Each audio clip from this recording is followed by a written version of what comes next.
আচ্ছা, এবারও শুরু হয়েছে জাদিয়া। কলা শাইখুল ইমামুল ফাকিহু আল্লামুল আনাম। এখানে আলামুল আনামটা ভুল। আল্লামুল আনামি হুজ্জাতুল ইসলামী আবু জাফর আল ওয়ার্রাকু আত-তাহাবী আল মিসরি রাহিমাহুল্লাহ। ইমাম আবু জাফর তাহাবী জি। হানাফি রহমতুল্লাহি আলাই, ওনার বিষয়ে মূলত আলোচনা। তো ইমাম আবু জাফর তাহাবী রহমতুল্লাহ সম্পর্কে আমরা আজকে এই প্রথম ক্লাসে কিছু জানি। আকীদা সম্পর্কে তো জানলামই। ইমাম আবু জাফর জি। তাহাবী রহমতুল্লাহ আলাইহির মূল নাম কিন্তু আহমদ। মূল নাম কি? আহমদ। আহমদ। ওনার এই আবু জাফর হচ্ছে ওনার কুনিয়াত বা উপনাম, কুনিয়াত। জি। আর ওনার আব্বার নাম হচ্ছে মোহাম্মদ। তো মূল নাম হচ্ছে আহমদ বিন মোহাম্মদ। মোহাম্মদ। আবু জাফর আহমদ বিন মোহাম্মদ। মোহাম্মদ। মোহাম্মদ। আচ্ছা, মিশরে জন্মগ্রহণ করেন, এই জন্য ওনাকে আল মিসরিয়া, এবং মিশরের তহা নামক এলাকায় বাস করতেন, এই জন্য তহাবিও ওনাকে বলা হয়। আচ্ছা, ওনার জন্ম সাল সম্পর্কে যে সবচেয়ে মজার যে উনি 11 রবিউল আউয়াল জন্মগ্রহণ করছেন। কত? সুবহানাল্লাহ। 11 এগারোই রবিউল আউয়াল। রবিউল আউয়াল। 11।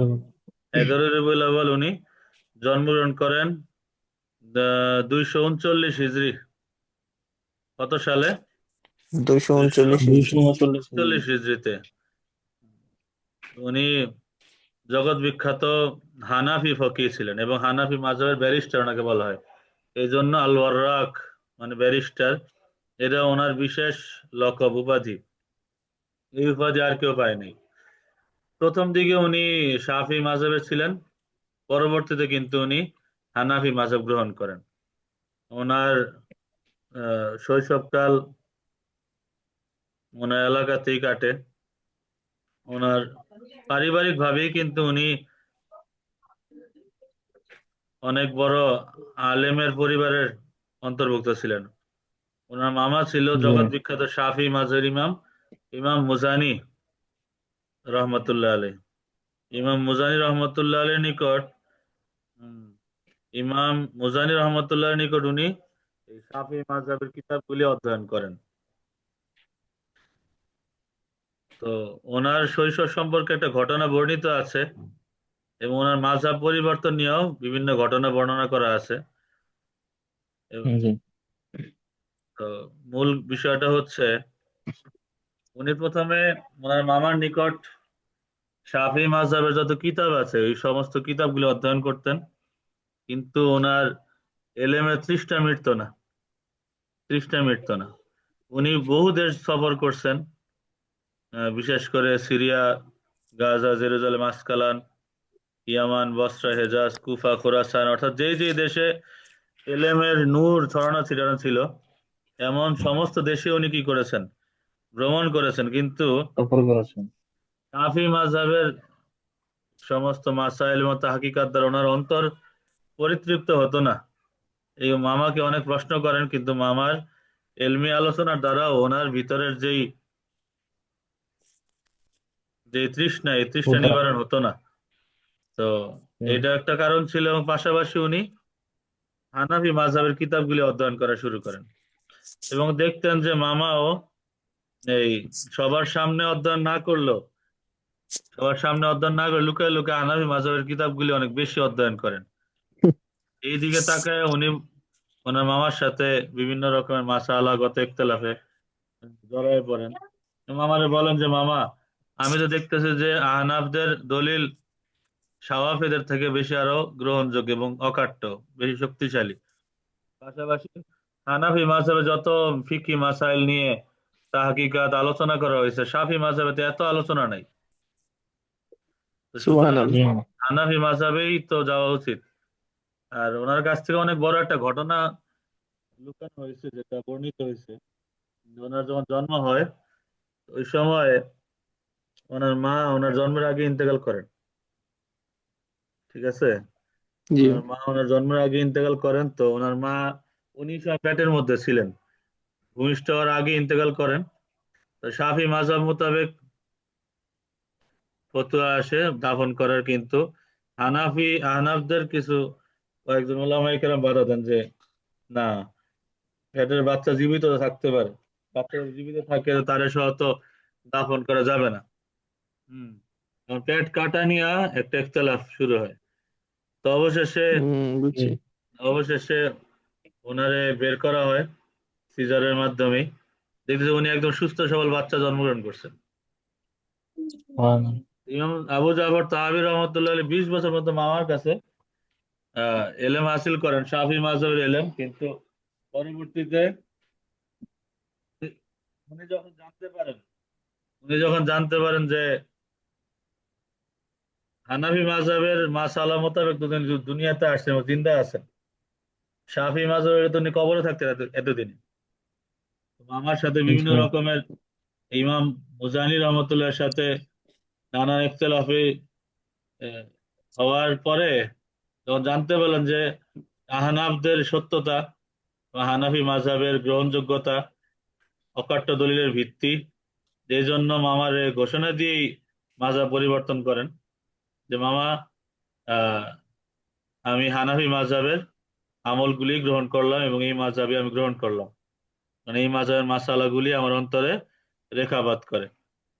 তো মামা এতে রাগ করেন। হম। মামা এতে রাগ করেন, তো রাগ করে উনি কসম খেয়ে ফেলছে, আল্লাহ লা ইয়াজিউ মিনকা শাই, এরকম কথা বলে ফেলছেন যে আল্লাহর কসম তোমার দ্বারা আর কিছুই হবে না।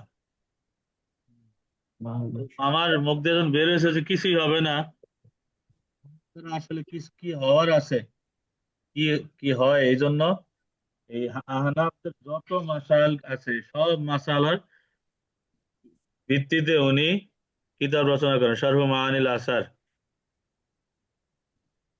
এই কিতাব রচনা করছেন এবং ওনার প্রত্যেকটা মাযহাবের, বিশেষ করে শাফি মাযহাবের যে দলিলগুলি আছে, এই একটা দলিল খণ্ড নিয়ে উনি অহরহ দলিল নিয়ে আসছেন।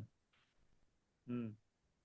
দলিল আইনে এগুলি খণ্ডন করছেন এবং মানে প্রত্যেকটা মাসালারে উনি মানে শরীয়তের মানদণ্ডে দাঁড় করায় ফয়সালা নিয়ে আসছেন। হানাফিদের অকাট্য দলিলগুলি উনি বিশ্লেষণ করছেন এমন ভাবে যে এই দলিলের বিপক্ষে অন্য কোনো মাযহাবের দলিল দাঁড়ানোর কোনো শক্তি আর রাখে না।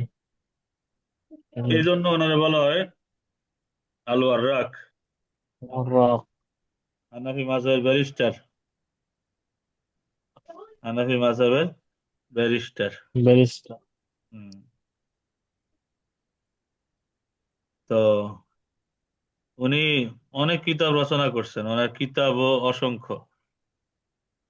উনি তাফসির শাস্ত্র লিখছেন, আহকামুল কোরআন, তাফসিরুল কোরআন নামেও লিখছেন। ফিকহ শাস্ত্র, হাদিস শাস্ত্রের উপরে ওনার কিতাব আছে, যেটা একটু আগে বললাম।